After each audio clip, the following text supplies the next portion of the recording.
My name is Joseph Horan, and I'm studying economics here at University of South Florida. Now, there's many big issues in the field of economics, but there's one specific issue that I feel very strongly about, and that's what I'm going to talk with you all about today.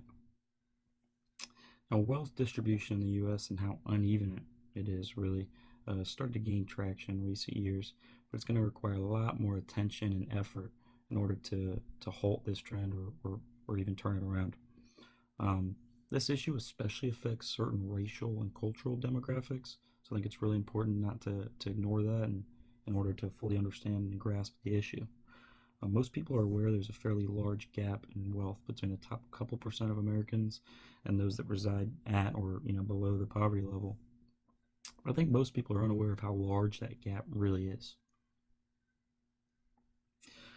Now, to begin understanding the roots of this trend, one really needs to analyze the emancipation of slaves and other degraded minorities in America, i.e., Native Americans.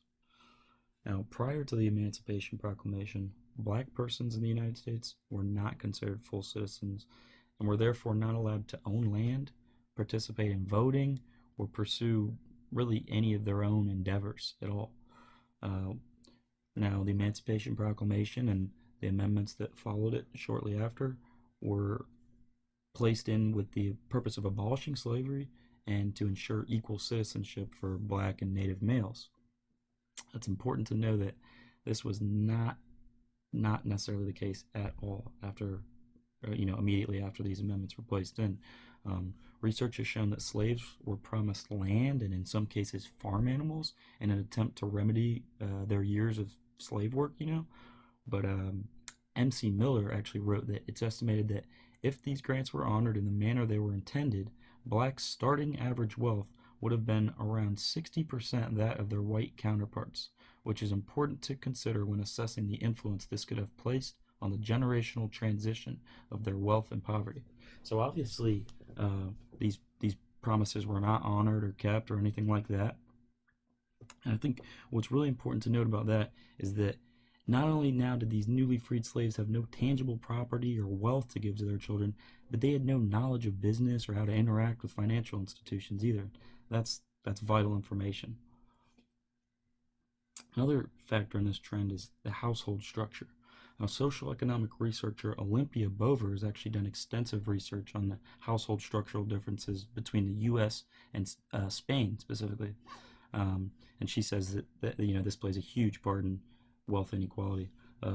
Bover placed importance on parents with skilled employment and higher level educational backgrounds, but she said the most important aspect was regarding wealth accumulation was the birthing age for parents. So this has the obvious impact of if you're younger and you don't have children, you're not spending money on them. But another huge impact and difference with this is that those younger individuals without children are able to focus on their career and really grow and develop in that area, allowing for more wealth accumulation opportunity there. Another huge disparity is underrepresentation of the working class in Congress. Now, Patrick Fisher has done a lot of research on this, and he wrote that 80% of the wealthiest congressmen were determined to be Democrats, but of those wealthy Democrats, they were all white males. I've got a little chart showing you a little bit about the correlation between that and the mean income of their constituencies. Fisher also noted that of the members of Congress that had blue-collar backgrounds, there was only 13 of them total, and 10 of those 13 were among the 25% most liberal members of their party on economic policy.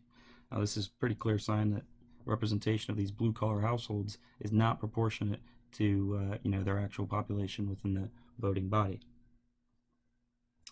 So it's kind of difficult to start with a place for change or identify a place for change. Society can't take away the history of disparity between different sociocultural perspectives, but through new policy, this disparity could definitely be reduced for future generations. And when it comes to the underrepresentation of blue-collar populations in Congress, there's a couple things. I think requiring different income populations to be represented at proportionate distributions in Congress, that would be huge.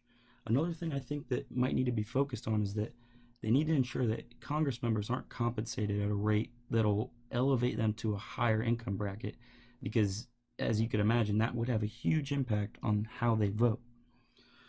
So I think through gained traction of more people recognizing and talking about this issue, and especially through a change in representation in Congress, this process of change can absolutely begin.